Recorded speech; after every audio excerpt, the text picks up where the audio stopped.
ये कहानी एक नवविवाहित जोड़े की है जिन्हें घूमना और खासकर पुराने शहरों और मंदिरों को घूमना बहुत पसंद था। एक दिन वो डिसाइड करते हैं कि वो पुराने शहर जाएंगे, पर घूमते समय हमें ये ध्यान रखना चाहिए कि हम किसी ऐसी जगह पर ना जाएं जहां जाना मना हो। और इस जोड़े ने वही गलती की जो इनके मौत का कारण भी बनी। वो पूरा शहर पुराने मंदिरों, जगहों और गार्डन से भरा हुआ था, पर उस शहर में एक जगह थी जहां जाना सबसे मना था। और वो जगह कोई और नहीं बल्कि एक बड़ी सी हवेली थी जिसके सामने एक बहुत सुंदर सा गार्डन और एक बहुत बड़ा गेट था। उस हवेली का गेट हमेशा बंद ही रहता था और आज तक किसी ने उस हवेली से किसी को बाहर आते हुए नहीं देखा। ये जोड़ा उस शहर में 2 दिन तक घूमने के लिए जाता है। वो एक होटल बुक करता है, लेकिन उनके आश्चर्य के लिए जो उस शहर का बेस्ट होटल था उसमें भी बहुत कम लोग थे और काम करने वाले कर्मचारी में भी बस एक मैनेजर और एक बूढ़ा आदमी था जिन पर गेस्ट के देखभाल की जिम्मेदारी थी।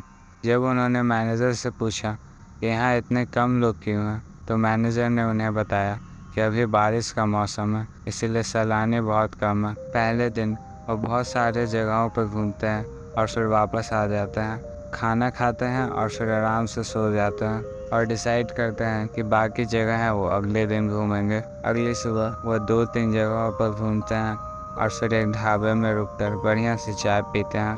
और जब वो चाय के पैसे दे रहे होते हैं तब वेटर से पूछते हैं क्या आसपास में कोई और सुंदर जगह है जहां वो घूम सक रहा है। वेटर बोलता है हाँ, यहाँ एक बहुत सुंदर पार्क है, यहाँ से लगभग 1 किलोमीटर की दूरी पर, लेकिन आप कृपया करके उससे आगे मत जाइएगा। वो जोड़ा एक दूसरे को देखता है। फिर हस्बैंड पूछता है क्यों। इसके जवाब में वेटर कहता है वहाँ एक हवेली है और अगर आप उससे आगे जाएंगे तो कहा जाता है कि वो हवेली एक चुड़ैल का घर है। मुझे इस बारे में और बात नहीं करनी, बस आप उससे आगे मत जाइएगा। तो वो जोड़ा बोलता है अच्छा ठीक है, हम देखेंगे, और फिर उस पार्क के लिए निकल जाता है। वो पार्क सच में बहुत सुंदर था। उन्होंने आज तक ऐसा पार्क नहीं देखा था और वहाँ उन्हें बहुत मज़ा भी आ रहा था। पार्क घूमने के बाद उनके पास काफ़ी टाइम बची है, क्यों ना इस हवेली में घूम के देखें यहाँ सच में क्या है।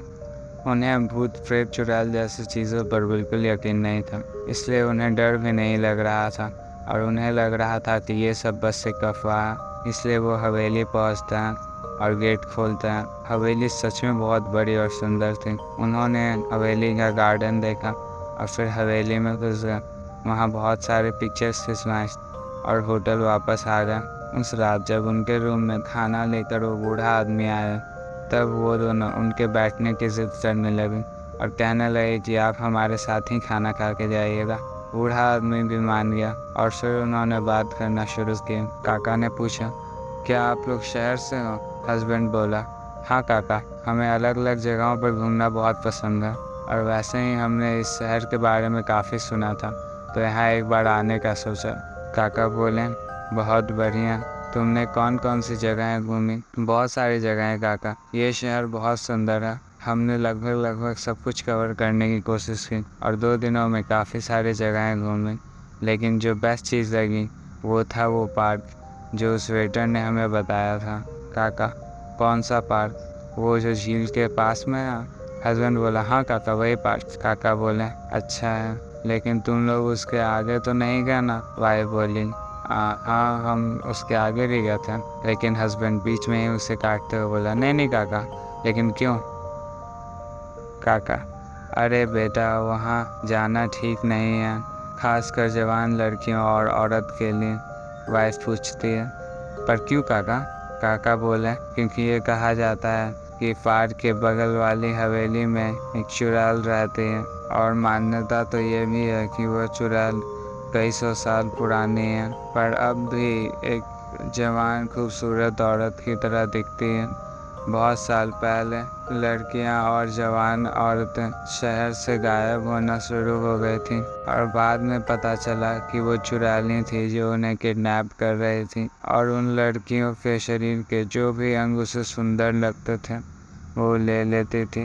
तभी से वो हवेली एक पुजारी के द्वारा बंद करवा दिया गया था और सबको जाने से वहाँ मनाही थी। ये सब सुनकर वाइफ हंसने लगी बोले क्या काका आप भी, ये सब झूठी अफवाहें हैं। हस्बैंड भी बोला हाँ काका, हम तो आज ही उस हवेली को देखने गए थे और हम अब भी आपके सामने हैं।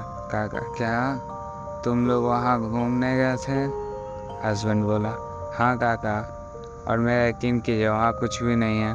काका हड़बड़ा के बोले अच्छा ठीक है बेटा, अब मुझे जाना चाहिए, मैं लेट हो रहा हूँ।